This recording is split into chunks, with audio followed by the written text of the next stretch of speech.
In this lesson, we're going to be looking at the functions that are part of our analog asset manager and some skills and tips on how you can break assets into the required functions.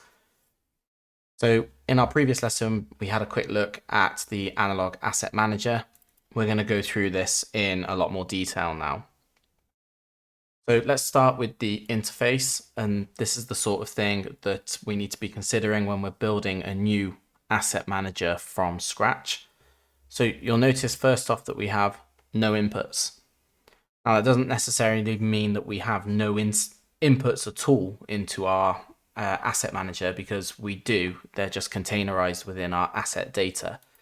So if you remember, in the input mapping layer, we had the alarm mapping for our alarms that can be raised by an analog device. So here we have our indexes. Now, they could be, if you wanted them to be, put on the input rather than in the data set, but it makes a lot more sense to have the indexes available in the data, because then if you start doing things like moving information from one PLC to another, you can move everything, including standard indexes if you have standard alarms. You can do things like look up the indexes on SCADA or HMIs and things like that. So having that information as part of the data set instead of as part of the instance of an asset manager just makes it easier to work with if you ever have to do something out of the normal. So that's why we don't see any inputs. And these are basic examples. As you have more complicated instruments and things like that, then you might very well find that each instance of that instrument requires an input for a specific reason. Looking at the outputs, I have two outputs, scaled value and alarm active. Now, when it comes to outputs, they don't tend to be used. They're more there for indication when you're doing your monitoring or when you're debugging a problem and things like that. Everything that appears on an output should also appear in the data. So we quickly looked at this in our previous video, but in the asset data, the scaled value appears here in the top level of the asset data, and then the alarm active is a grouped indication that there is an alarm active in the alarms here. So in our alarm section here, that one of these is active. Now, again, you could go further if you wanted to, and you could put each one of these on the output to make it nice and easy to see. But it is only there really for indication. There is nothing stopping you from assigning temporary values or even permanent values or static values rather to the outputs, but it's just not, it shouldn't be required if you're following the paradigm of asset driven programming. It shouldn't really be required to have those outputs actually drive anything. So then we come to our in out, and the in out must have the asset data, because that's the thing that we are picking up, and we're picking up all of the data for the asset from this structure here, and then providing the logic against that. In the case of alarming, we have an alarm group, and if I just look at this, we'll see that we have an array of 0 to 255 of Boolean, and we have an array of 0 to 225 of Boolean here for accepted. And these two groups together, or these two arrays together, make up the alarm group.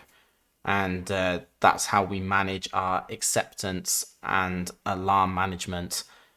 And every single asset that we build will have access to an alarm group. And when we go through the alarming, this will make more sense again. I'm aware that I keep telling you that things will make more sense, but it's a very large system that we're building here.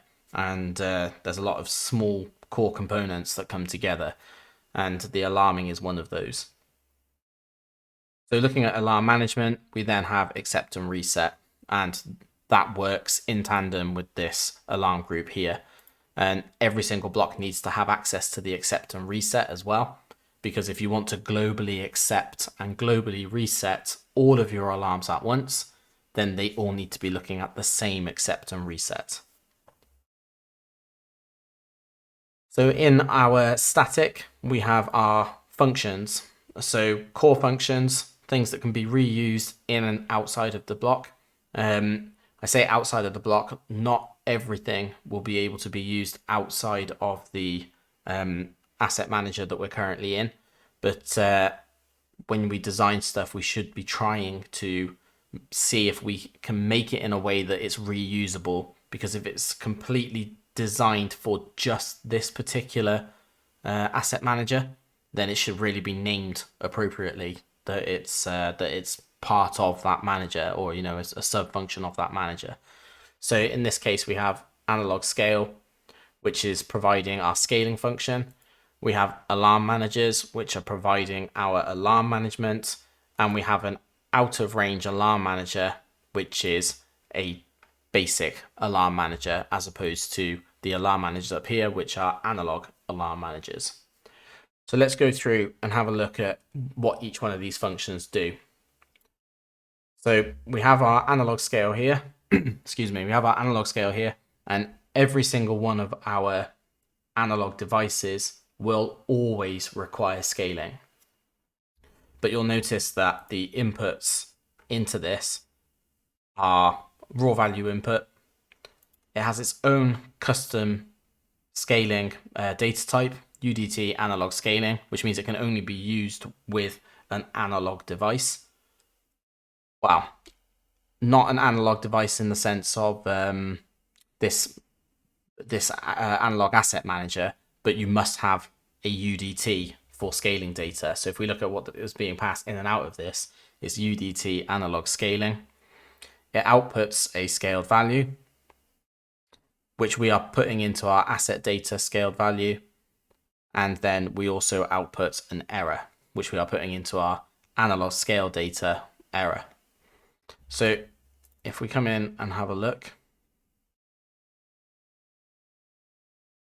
so this is written in SCL, and we have a few different sections to this code here. We have the check raw limit, normalize the range, scale the value, create the percentage, and then output the scaled value.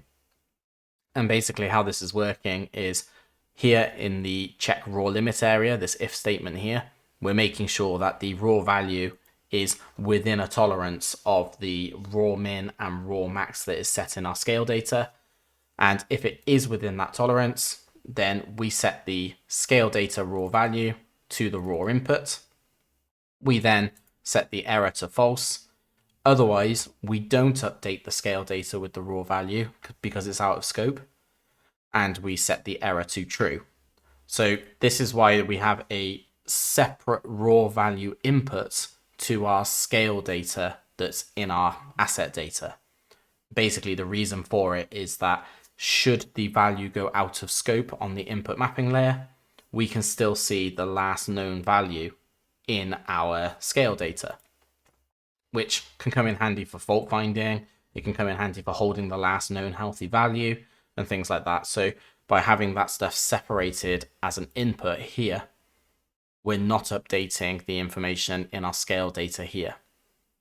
And we'll see that as we come down. So basically what's happening now in the normalized range is we're using the function normx to take the raw value, which is here on our scale data. Notice we're only normalizing healthy data. So if the error is true, this wouldn't have been updated. It'll have its last known real value on it, or last known healthy value, sorry. It's then normalized between raw min and raw max. If you don't know what this function does, it gives you a real value between 0 and 1, representative of where this raw value is in this range between min and max. So if it was 12 milliamps, for example, we should end up with 0.5. And then scale x does the reverse. It then puts the 0 to 1 value, which is coming in on this temp real here, which is set here from this norm x. It's then rescaling that across the scaled min to scale max. And that would give us our scaled value. Down here, we then do the temp real times 100. So that would be our normalized value between 0 and 1 times by 100 to give us percent. And the scaled value is this scaled value here, just output to the scale value output. Now, that's a very basic function, but what's actually happening with our data is quite important, because the scaled value here that we are outputting is not tied to our asset data. The scale data, which are the parameters required to run this operation or this function, if we have a look at what they are, the raw value is updated, raw min, max, scaled min, max, and the scaled value and percentage range. These three here are the data that this function creates, because we update the raw value with the so we update the raw value here. Scale data raw value is updated here, and the scale value and percentage range are updated here. Percentage range and scale value, and then these ones here are our parameters. Admittedly, the comments could be a bit better to showcase that, or you could use some grouping to say like inputs and outputs or whatever inside the scale data. But what I'm saying is that from an asset data point of view, if we were to split this out and have a look at how this data comes into the parent objects, we have our asset data here, and in here there is a scaling data set. So when we start putting this stuff to HMIs, our HMI accesses the scaling part of this data set, sets these values, and then we know that we can use an analog scale block, which is inside our asset management, to interact with that data directly. And if anything changes in our scaling, for example, we might add something like a offset or a multiplier value or something like that to help manipulate the scaled value at the end. If that was added into this function here, this analog scale function, and we updated the UDT analog scaling, we'd find that the analog asset manager and the UDT analog instrument dataset would automatically increase or automatically update rather with the new values. So we can go ahead and sort of demonstrate that, but we've already done that sort of stuff in previous lessons. If you do want demonstrations of that sort of stuff, then drop it in the comments, but other lessons have already shown updating UDTs and things like that, so I don't want to run over the same stuff all the time.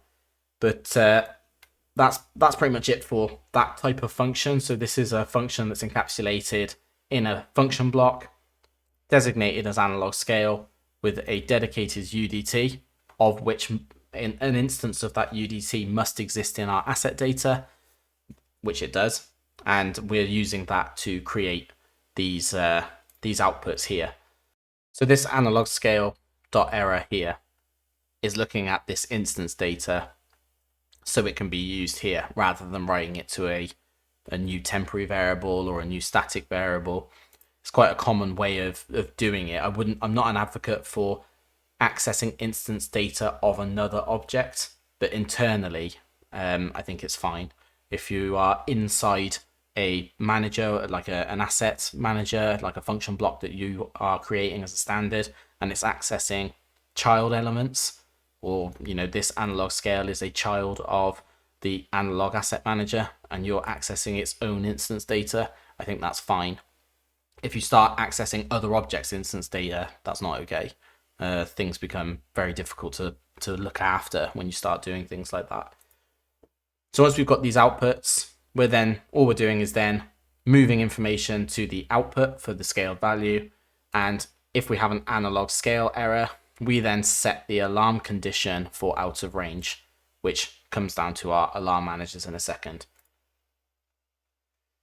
So that's the primary function of the analog asset manager done, the analog scaling, and the setting of the out of range alarm, which is the most important alarm, because that means there's something wrong with your input. We then have a network for any alarm active, So again, this is getting into the mindset of thinking, what do I need to do with my asset? Like what sort of things would I need to demonstrate, need to show for interlocking, for alarming, for functionality? One of those things is we're going to want to tell either a SCADA system or even just somebody who's debugging that an alarm is active from this asset, and that's just done here. So if any of the asset alarms are active, this line will be false before this not, which will set the alarm active to true. I know this is inverse logic, which people frown upon, but I prefer to do it this way, where everything's on a line, than have lots of ladder and coming down that way. It's pretty obvious when you are in monitoring what's causing the alarm. Here we have manage the scale value simulation. So this is not the simulation that we have been through before, because if you look, you can see that it says asset data simulation value. So this is our scaled value simulation, not our raw value. So our raw value could be sending 12 milliamps, but we could be simulating the scaled value at 100% if we want to. So instead of it being 50%, which is halfway, 12 milliamps is 50% of 4 to 20, then we would then enable this, which again is also in the asset data. That would be enabled by a HMI or SCADA system, and then we'd move this into the scaled value, which would completely overwrite what this is doing. But in some cases, such as a faulty instrument, and you're requiring your scaled value to set interlocks and things like that, if you've got a faulty instrument, being able to simulate the value because you know it's actually okay for the process, that's a worthwhile functionality or function to have built into all of your analog devices. We then have a limiter for our scaled value that says if the scaling is changed, or if the scaled value, especially from the simulation, is set out of limits, to limit it back into the correct scale value based on the scaled min and max. Again, an internal function. Everything for this function is looking at internal asset data. We don't need anything to come from any outside sources. And then we get into our alarm management. So this is for alarming and interlocking. So we have an analog alarm manager here, and you'll notice that its instance is part of an array that's in the static data for this analog asset manager. So we have a 0 to 3 of analog alarm manager here. So again, although this analog alarm manager is being used inside our asset manager, it's not a analog asset manager specific function. It is still tied specifically to analog stuff, but there's no reason why we couldn't use this particular function outside of this analog asset manager, because what it's looking for is a monitored value, which is just a simple real data type. It's looking for an inhibit to say whether or not the alarm is allowed to be raised right now. Looking for an index so it knows where in the alarm group to be picking up the alarm and accept from. We have a mode here, which if the tooltip works, I will explain what that does.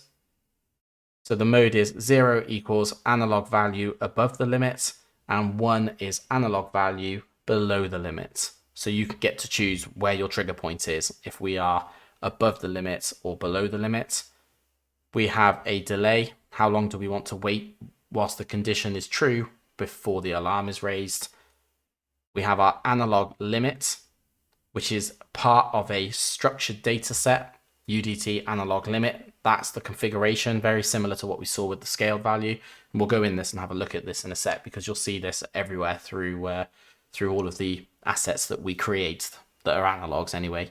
We'll see analog alarm management. And then we have the alarm group and the alarm management, which we saw come into this block in the in-out section at the top. And then coming out of this, we have our condition active, which is being written to our conditions. And the reason for that, for wanting to know what the condition is if you're interlocking, you might only want to interlock when the alarm condition is active. And then there'll be times where you want to alarm when the operator, interlock until the operator has reset the alarm. So you get the best of both worlds if you do it this way. Because not every interlock that you create, you'll want to wait for an operator to reset. Sometimes you just need to tell an operator that something's happened, raise an alarm. But if the condition goes away by itself, you're okay to continue your process. So that's why we output the condition active, and that's stored in the alarm section. Then we have alarm active, which is stored again in the alarms, alarm high, and we have the asset data alarm statuses. And the alarm status is an output that is a word that just represents the current waiting for accept, waiting for clear, and the typical alarm sort of status stuff that we see on HMIs. So before we jump in, the thing to take away from the interface that we've just been through is, although we are using it for inside an analog asset manager, there is nothing inherently linking this to an analog asset manager. We could use this outside for something like if a client was sending us a flow signal from their PLC and we just had the scaled value coming over and that's it. We could still use it to raise an alarm. We could still use it to raise interlocks by looking at the alarm conditions and all that sort of stuff after. There's nothing tying it to being in an analog asset manager. So let's go and have a look. So again, inside this particular function block, which is providing the alarm management for an analog, we have other function blocks that are providing sub-functions for this one. So this is the third layer down now that we're seeing. And when you look at an asset point of view, so we have conditioning of our analog limits, and then we have our alarm manager. And you'll notice that this alarm manager is actually the same alarm manager that, if we look at our assets, is being used for our out of range. So it's a non-specific alarm manager. It's just looking at a Boolean condition, basically. So the reason why this is wrapped up as a analog alarm manager is because we need to perform this function to check the condition first. So you'll notice that this is bringing in our monitored value. We have a fixed delay of 10 seconds, which is incorrect because that should have the delay coming onto it. And then we have our analog limit configuration. So and the mode should also be on this. I will just update this now because it'll catch me out later. So I've just gone into edit mode to create a revision of this. That should be mode on there, and that there should be delay. So if we have a look at what's inside this analog limit condition, should just be a small amount of basic code. So all we're doing is saying if mode is 0, then the limit is, we have a limit temp, and that's checked in our alarm delay to say whether or not we're in breach of the limit.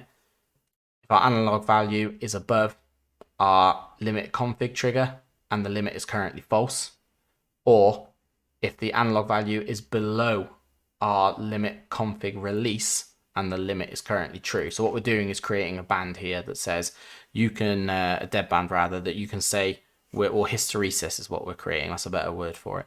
If you trigger above a certain value and we put our limit on to say the limit condition is active, that limit then holds itself on until we fall below the release value. So it's probably good to understand what the configuration consists of.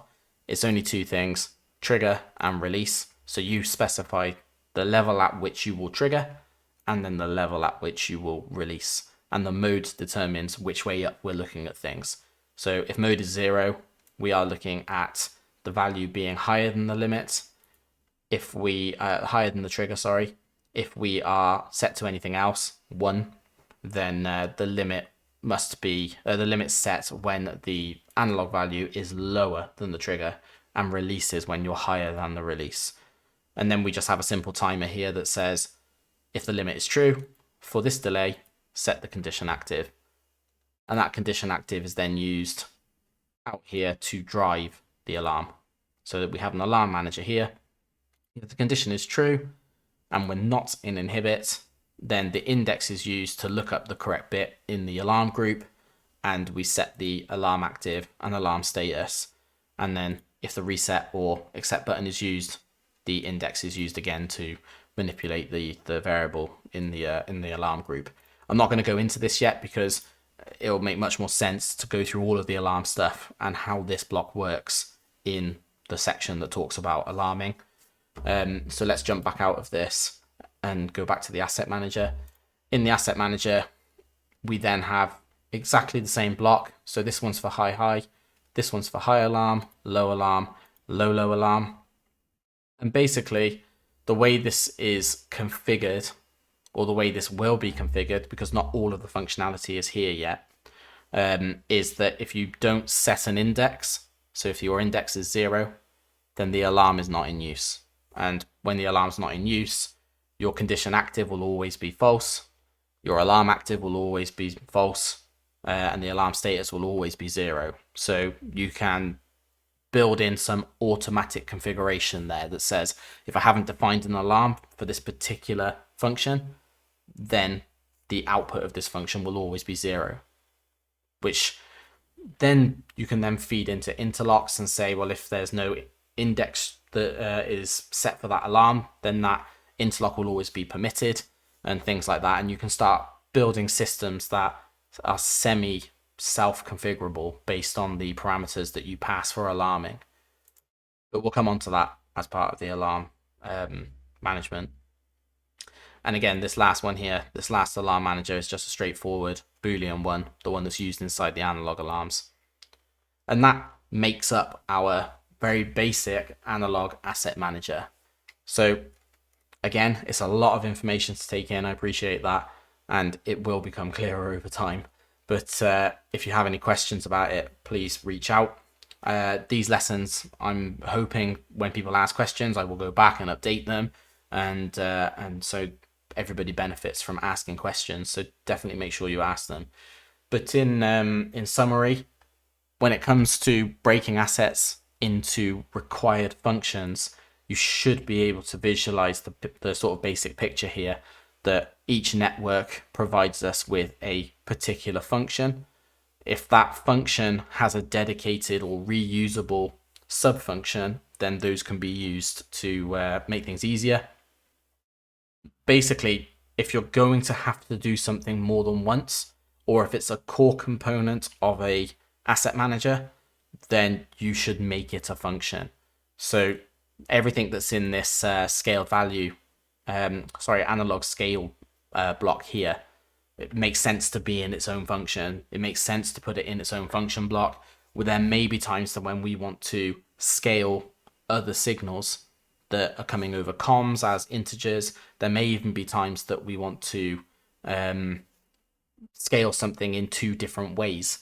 So you could just use this analog scale after your asset manager to get a different scale factor and a different sort of scale value that you're using elsewhere.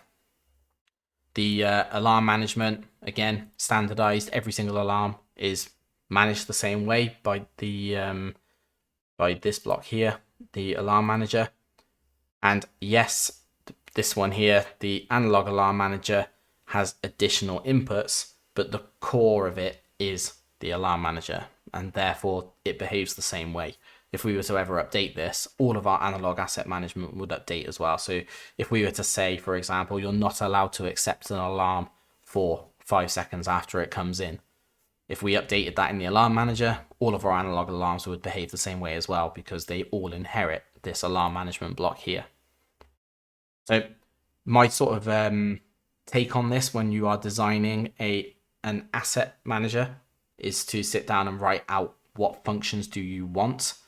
It's a good idea to do multiple managers at the same time. So have a look at all of the assets that you have, sit down, write out everything that they do, and then look for commonality between each of the assets. And where you find things like, an instrument requires scaling, but this valve signal for a modulating valve also requires scaling. Well, it makes sense to create an analog scale block that is independent of any asset data type, and then you can use it in both. And you can set some rules around the scale data by having a analog scaling configuration data set like we have here. So I'm hoping that makes sense. As we go through examples and fault finding and things like that, then we will see more things and add to this sort of stuff. But if you do have any questions, in the comments box below, or find me on LinkedIn and ask me direct, and I'll be sure to make sure that you get the answers that you need to understand this, because this is the basic sort of base layer, and if this is wrong at this layer, there will be things that become more difficult as we go through the course.